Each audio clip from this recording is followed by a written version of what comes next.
Hello, everyone, and welcome to the Arthritis Action Podcast. I am your host, Mark, and I'm joined again by the dream team, Leah and Terry. Hiya. Hi. So we're here for a winter special today. So today we're talking about tips for keeping warm in winter. But before we get started, I just want to add an appeal on behalf of Arthritis Action. So we know the winter brings extra challenges for many people with arthritis, and this year being especially tough with the cost of living crisis. So if you are able, please consider donating £20 to help us continue our work. You can make a donation on our website, and you'll find the link in the episode description, or you can just go directly to our website, which is www.arthritisaction.org.uk, and then click the big orange donate button on the homepage. Cool. Now, that aside, as I said, we're talking about keeping warm in winter. And as I'm sure you both know and everyone else listening knows, the weather can have a big effect on people with arthritis. Yeah, it can be very uncomfortable. It can affect your mood. It can affect your mental well-being. So hopefully today you'll get some hints and tips for how to stay warm and healthy during winter. Yeah, indeed. And I think that, I answer our phones quite a lot, and our Arthritis Action line, and we're getting a lot of people at the moment in a bit of pain, and particularly a flare of pain, and it's actually helping them realise that actually, it could come down to the weather as well as many other factors, but being that it's a bit damp and a bit cold at the moment, actually very cold at the moment and quite a bit damp, depending where you are in the country. It can have an effect on sort of pain levels and experiences. So yeah, it's quite a topical podcast today. I'll get it out eventually. Yeah, definitely. I mean, so what I've done for today is I've done for some of the other ones. I'll give us like a topic, and we'll then discuss each one, and we'll just go through the list, and then anything else we want to come up with, we can shoot in there as well. So first off, number one is the effects of cold on arthritis and your health. So I guess like the first, let's throw some science out there first, or some recommendations. Is the NHS guidelines suggest that we should keep our homes heated to about 18 degrees. Of course, that is challenging these days with the cost of fuel. But and also, I guess there's also the problem with having to prioritize like how much you can spend on stuff. Like, how much money do you have to afford to put onto your heating bills when there's also food, which has also gone up in price as well. So, it creates quite a balancing act that people are going to have to start doing when they're struggling with pain, especially. Yeah, I think I think a lot of people tend to keep their heating low, and then when it gets cold, whack it all the way up. So actually, in a short amount of time, you're burning a lot of gas or electricity because you're going from cold to really hot. So maybe keeping it in that middle ground, maybe not, it could be 18 degrees, could be 17 or whatever. Just have that steady heat. But also a good tip might be looking at your boiler and turning the overall temperature of your boiler down. I think it's something like, I don't know I can't remember what the recommendations are, 55 degrees or something like that for the so that by keeping that at more of a green eco temperature, you might notice the difference overall. So yeah, it might just be worth taking a look at your boiler and what the sort of recommendations are as well. That's a good point. And also looking at insulation, is your home the warmest it can be? There's schemes available on the government website, I think, that offer grants as well to ensure your home is properly insulated. And then over time, because your house is warmer, because of that, the heat isn't escaping. Hopefully you'll save some money in the longer term as well.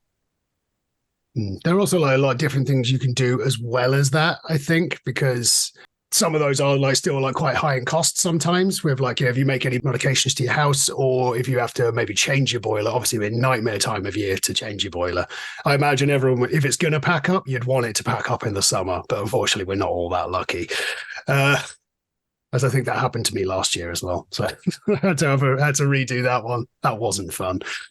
But there's lots of different other things you could do. Like we've had loads of different tips from people who come to our groups and like people who phone in and stuff as well.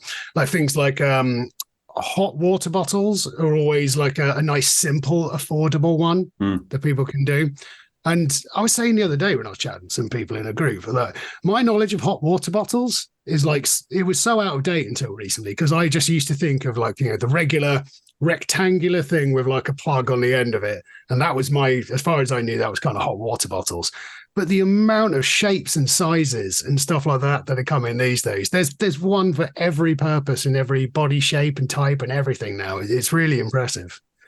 Yeah, we had in our young adults group, Mark, we had people talk about obviously trying to stay warm at whilst they're working. And so the hot water tube came up. So a bit like a keyboard rest or a mouse rest. It's basically just a hot water tube that you can put your hands or wrists on whilst you're typing. And that's just, as you say, I mean, all I knew about hot water bottles was the typical rectangular thing, pour your kettle into it, do the plug up and pull it under your back or under your feet or whatever. But all sorts of shapes and sizes. I think I also have like this unnecessary, it's probably stupid. My wife makes fun of me for it. Like a fear of hot water bottles, like just exploding. It's really irrational. It's never happened to me, but like just thinking like, oh no, they're going to pop or something like that. Sorry if I'm terrifying anyone out there who's never even considered this. But another option for it, for big old wimps like me, is you can get things like I think they're called, the beanies. Oh, the microwave. The microwave things. Yeah. So they're like filled with like some sort of like grains or seeds or something like that, or something artificial as well in some of them. And then, you stick them in the microwave and heat it up that way. So I'm not sure what the cost difference is between boiling a kettle and microwaving something. I feel I should have looked that up before this, but boiling the kettle something like 3 or 4p a time. Okay, so maybe it's a slightly cheaper way of doing it if you've got one of these things. But so that's another option for you as well. You can also get like the what are they called? Like hand warmers as well. You can get reusable ones of them that you can pop in the microwave. So just like pocket warmers and stuff. So there's like they're like tiny hot water bottles, little rectangular pouches filled with stuff that. They're very good, especially if you're going out on a cold walk or something like that. Having one of them in your pocket's nice. You could also get heated desk mats. So for those that are working, also for anyone that's sitting at a computer, whether you're working or not, you can get and obviously some of these things are a cost, but you can get like the heated desk mats, which is essentially just a big mouse mat that you sit your keyboard on and your mouse on, and actually adds a bit of padding under your hands as well. So when you're typing, but that plugs in and it can heat up. So actually, it can keep your hands warm, your wrists warm whilst you're working away at a computer, which is very. I didn't realize they were a thing until about 4 weeks ago. And certainly, it's probably. I think I'm going to consider getting one because it's colder. So actually, it'd be nice to have a bit of warmth under my hands whilst I'm working. It's also really important to layer your clothing as well. So if you are typing, and even if you've got a desk mat, you might find like fingerless gloves as well, or extra layers to kind of help keep you warm, particularly if you are stationary and typing away. I think we're all guilty of sitting still for long periods.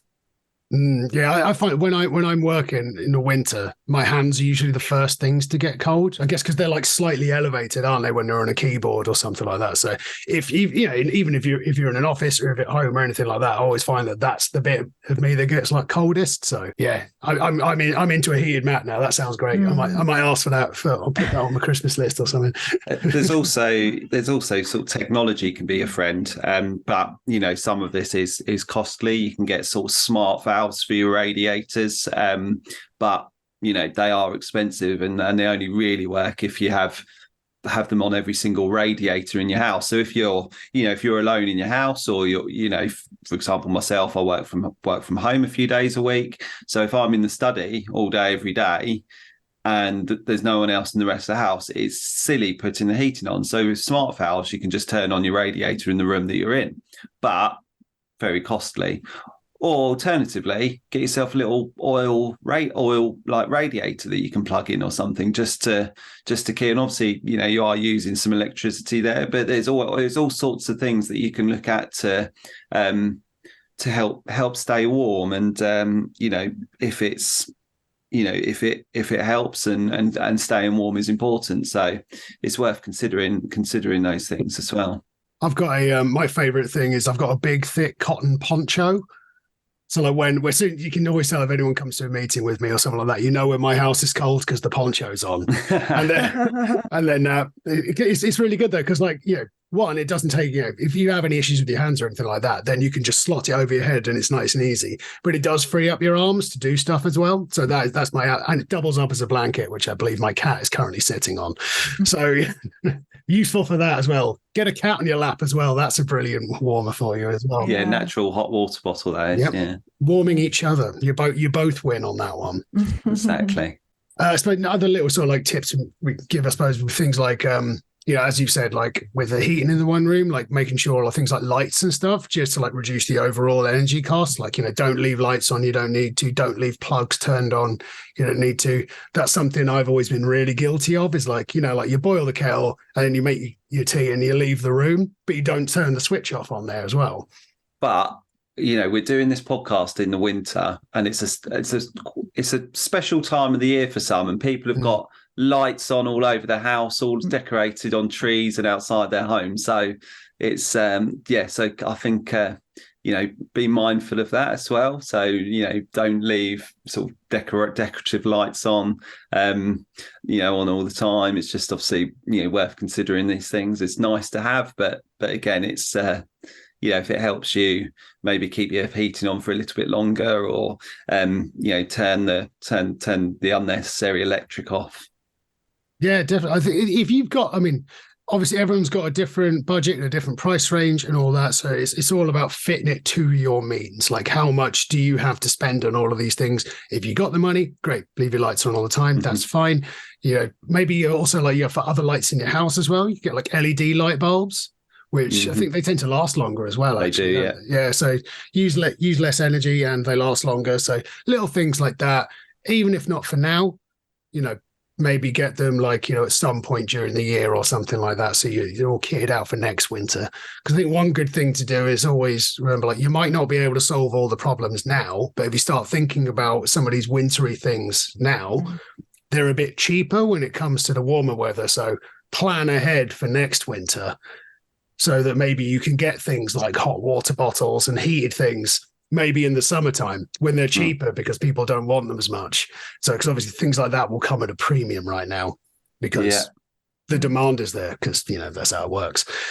Yeah, and another tip might be to when you're using your heating, make sure you're using it efficiently, and as I say, go back to what I was saying earlier about if you're only in one room of a house, make sure your radiator valves are turned down to the necessary, just so they're not pumping out as much heat, or and make sure that the radiator, you bleed your radiators. If you haven't got a radiator key, I think they're probably like £1 or £2 from the local hardware shop, and just go around making sure that all the air is let out of the radiators. A tip would be to take a rag with you, because if the water comes out of the valve, you don't want sort of dirty black water going on your carpets or floor. So just a little loosening, and when the air's out, tighten it back up. And it's quite a simple job, really, but it means that you're using your heating and running your heating system efficiently.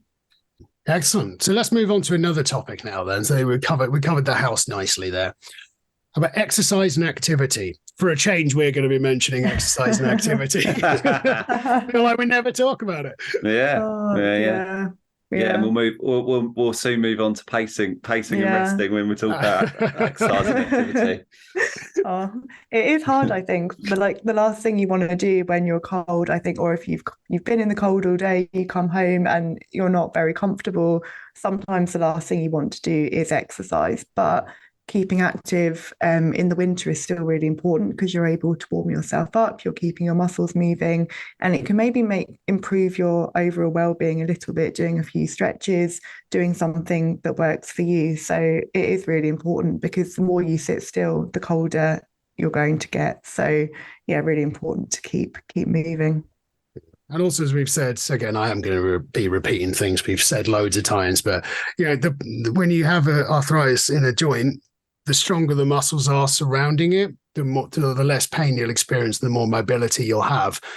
And during the winter, that does tend to drop off because we don't go out as much and we don't move around as much. So that's why it can actually be even more important to make sure that you are doing these things in winter, because the temptation is to seal yourself away in your house because it's warm in there, or at least warmer than outside. And you become a bit more sedentary naturally. So I think it is really important to make sure you're making time to do something that's going to strengthen your muscles, because otherwise you're just going to maybe set back some of that progress you've been working for all year round by just sitting around and doing nothing for a while. So it is really important from that sense to keep moving as well. And we've got some great resources on the Arthritis Action website for that. So chair-based exercises that, when you have got home from a day of wherever you've gone from and you don't fancy going on a treadmill or an exercise bike or going out for do exercise outside, it's our chair-based exercise is a pretty good way of keeping active and making sure you're moving those muscles and keeping them active. One thing I do find helpful when exercising in winter is having more layers, particularly on my ankles and kind of on my arms as well, just to kind of help my joints feel a little bit warmer, because I find exercising in the winter quite difficult. I find it can be quite stiff. So yeah, having a bit of extra layer of warmth really helps me as well. Definitely. Yeah. And anything you can do to start off warm, and you can always strip the layers off if you're exercising, even if it's just in your living room or something. I do that myself all the time, and I'll basically look like I'm going to go outside when I get started. And then by the end of it, I'm in a shorts and t-shirt, and then redress and everything as soon as I'm done, so I don't get cold. But yeah, there's no reason you can't do all of those things. Anything that helps you do it is going to be really valuable. And also, to just completely almost contradict loads of stuff I've said, I do think if you're able, it is important to try and get outside for a bit. I know it's cold, but things like fresh air and actually getting out does do you a lot of good. I know a lot of people are much less likely to do it at this time of year, not just because it's cold, but maybe your mood feels down or something like that, because, seasonal affective disorder affects a lot of people where they don't like the cold, the dark mornings, the dark evenings, and that can be a real problem for some people. But by getting out and moving, getting some fresh air, and you being out, if you are lucky enough to be able to go into a bit of nature or something like that, especially I'm quite lucky today because I took my dog out this morning and it's lovely and sunny out there at the moment. It is still cold, but so we wrapped up warm. Even he had his coat on. And going out, and it looks beautiful out there. It's just really nice. So there are some positives to it as well by just going out, because the temptation is just to hold up in the house and to not do anything. But it really does. I found it really. I felt great when I got back. Yeah, and that's it, Mark. You're feeling great. And I think getting out, doing a bit of activity, and we not talk about running marathons. Just going for a walk. And getting fresh air, and actually you feel great, and it's a real mental boost just to say, actually, I've done it, I've done the activity, I've done the exercise, I've gone out, and I feel great. Yeah, I think that the mental, let's move on to the mental side of things as well, actually, because that's, as we say, that's as important as the physical side. Because I think everything we've been talking about so far is very physical. This time of year can be very difficult for a lot of people. There is a pressure to have because it's the festive period, it is a pressure for some people to have to go out and do things. And that can be really, really challenging for some people. Yeah, definitely, and the fact that in this season, typically you're rushing around seeing this family member, that family member, this friend, that friend, and there's sort of those sort of social obligations to fulfill, and we could say don't necessarily worry about fulfilling them, because it is a mental load and a stress load that you just don't need. If you can do it, great, but if you can't, then just be honest, and it will help you in the long run. Yeah. And I think as well, it's really important to draw the line between maybe saying no to all different social activities, but kind of finding that balance, because it's still really important to maintain that connection with other people, because that can also help improve mental well-being as well. But obviously doing it within your own means, again, to make sure you're not exhausted. Yeah, it can be tough. I mean, like, I think one of the main, we've said this before, but one of the main sort of things to do is just not be too hard on yourself. You might not be able to do everything that you used to be able to do around, this time of year, but just do what you can, because that's all you can do. And like, if you're not able to do certain things, that is fine. You don't have the body you had previously, perhaps, where like, I don't think anyone's as lively as like when you're in your 20s, you're full of vim and vigor and can run around and do everything. And like, maybe you've slowed down a bit. Maybe you find some of these things a bit harder now, and that's fine. You just got to, the way you do things as you go on in life will change. And it's important to accept some of those changes as well, because if you're trying to overexert yourself, you're actually going to end up hindering what you are able to do. Focus on what makes you happy during this period as well. Like if there's something that you really enjoy, like I said, make time for that. Make sure that that's the one that you're doing. Try, because a lot of it can be so stressful and there's so much to live up to. And like, you're worried you're letting people down and all this kind of stuff maybe. But just like, find something that you're going to enjoy. Even if that's just, like I said, reveling in your own home, just alone, wrapped up in a blanket, watching a telly. If that's going to give you like, a good boost on one of those days, then maybe that's what you do that day. There's nothing wrong with it. Just make sure that you're taking care of yourself as well as the other things you feel you need to do. That's right. And I think it's, I guess, some people are social animals and do want to see people, and, but the barrier to that really is traveling and rushing around everywhere. And I think that, it's okay for you to host as well. Although, you've got you might be concerned about your home, but and making sure it's ready and you're ready to host and that. But actually, to say, I want to see people, but actually, you're welcome to come around. But can you if you can bring some food, that'd be great. And it'd be great to see you. So yeah, there's if you don't have to go everywhere to see people. People can come and see you. Are we talking about some planning and pacing there, Terry? Well, I don't know. We've never spoke about pacing before. Absolutely. I think planning and pacing, all jokes aside, is really important when you're trying to juggle loads of different tasks and all this. Plan for it. What can you do? What have you got time for?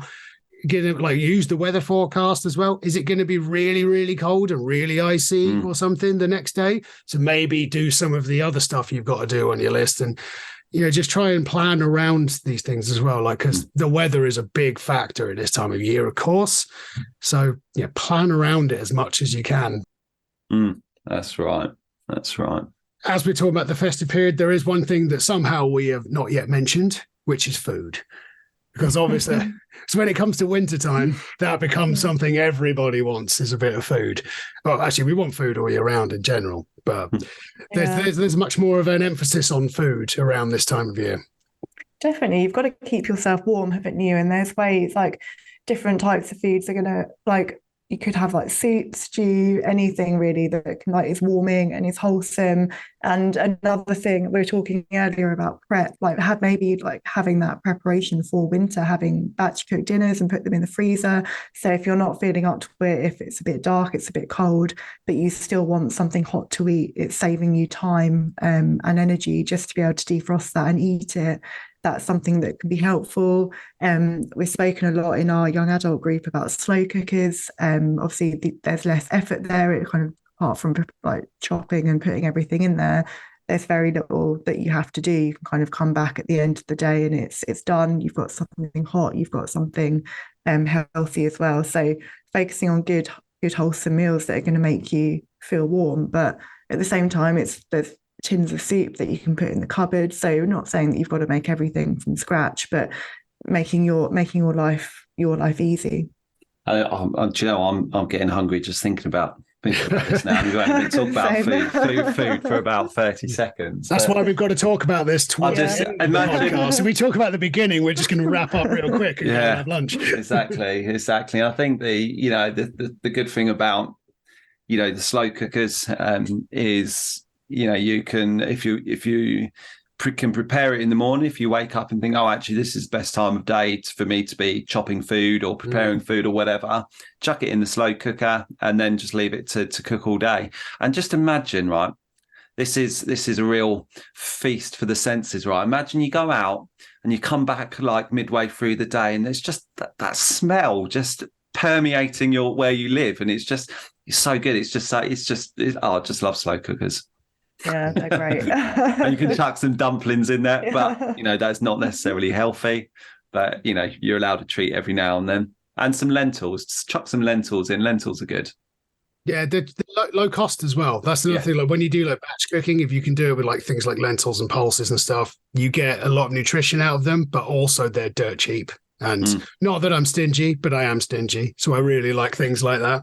I'm a big fan. Yeah, it's just like I'm finding recipes that work for you. Like we've got a great selection of recipes on our website. So the prep for that has been taken into account because they've been made by somebody with arthritis. So if you are looking for a bit of inspiration and you're not kind of sure maybe what to cook or what to make, then that might be a good starting point as well. Hot drinks are another thing as well. So as well as food, I think drinks need to be included. I'm not just talking about like bottles that are like mulled wine and stuff like that. Although if I'll leave that up to you. If you're all grown ups and above the age where you're allowed to buy that stuff, that's go ahead every now and then. I don't overdo it, of course. But things like throughout the day, I mean, like cups of tea, coffee, stuff like that are always welcome. Just sitting there with a nice hot mug of tea or coffee or something is a really nice thing to do. Warms your hands, warms the cockles, as they say. Yeah, because one thing I struggle with, my tap water is very cold in the winter, so it's too cold for me to drink. So something I do is I fill up the glass part way and then top it off with boiled water.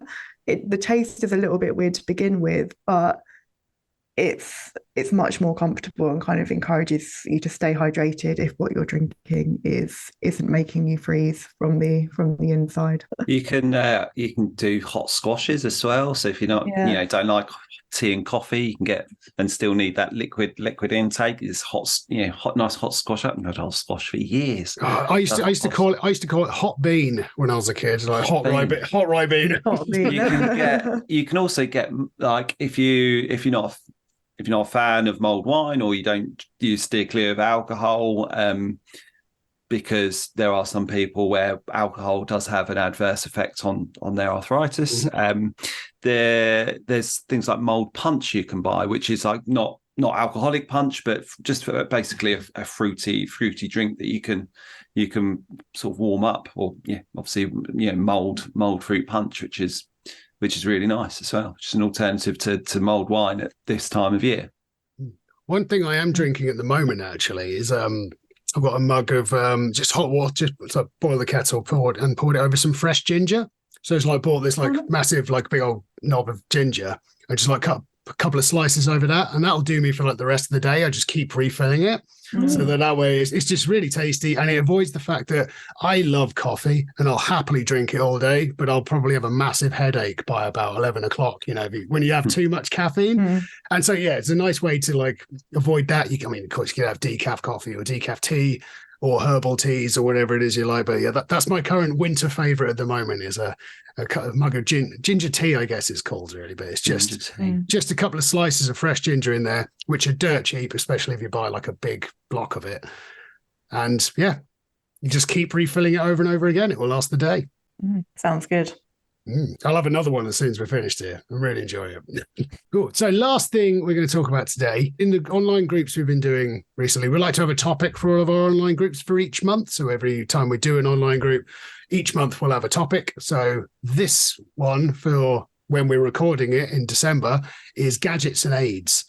So I was wondering if anyone has any particular gadgets or aids for people's lists of things to get, or if anyone's getting any present lists or anything like that.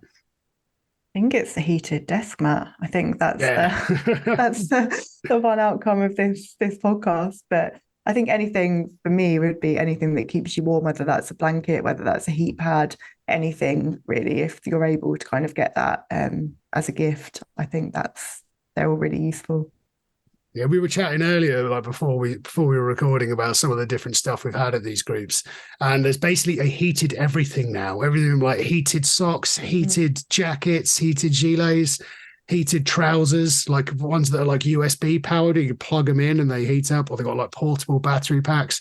The amount of heated clothing around here is like, again, it's like my knowledge with hot water bottles. It was real basic, and then I found all these different things that you can basically plug in every item of clothing now.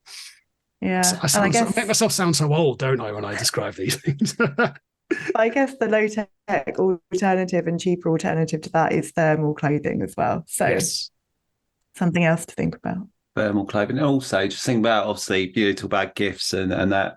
I think about obviously what that might mean in terms of wrapping and sellotaping, and just use gift bags, but it cuts out on the for the people that are into recycling, cuts out all the wrapping that you can't recycle because it's made of plastic or shiny stuff on it that you can't recycle, and just use a gift bag or just buy a voucher.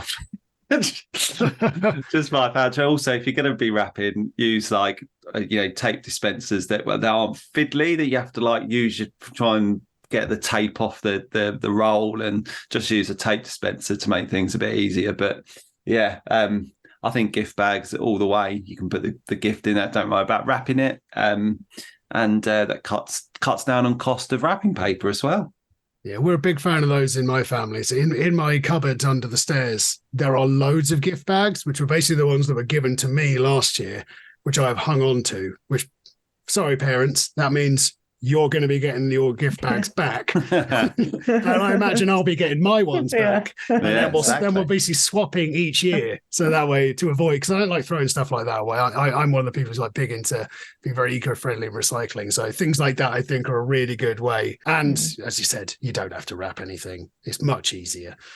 And we talk about clothing and obviously money, cost of living at the moment. Just pop to your local charity shop, because and if you are into environmentally friendly, actually recycled clothing is really good, because you're not buying it new. It's not having to be shipped to you. It's there in the shop, and you can try it on. But yeah, check out your local charity shop. I know people can't see what I'm wearing on a podcast, but this jumper is from a charity shop, and it keeps me warm. So, and it was £1 or something, can't remember, but it's very cheap.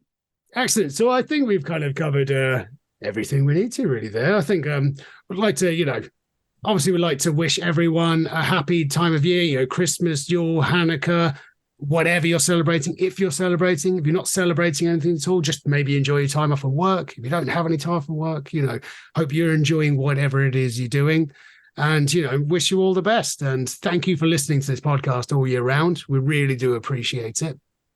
And one other thing, just as I mentioned at the beginning of the show, if you would like to support our winter appeal, please do visit our website, which is www.arthritisaction.org.uk, and click the big orange donate button.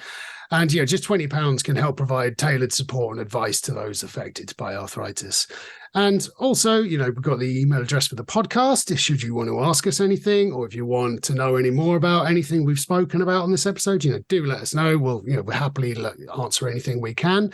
And that's podcast@arthritisaction.org.uk. So that's us done for the year. So thank you very much for listening, everybody. Thank you, Leah and Terry. Thank you. Thanks. It's good to be back together. Yeah, definitely. We should do this again. Definitely. Yeah, season 3. Absolutely. Cool. Well, thank you very much, everybody. Bye-bye.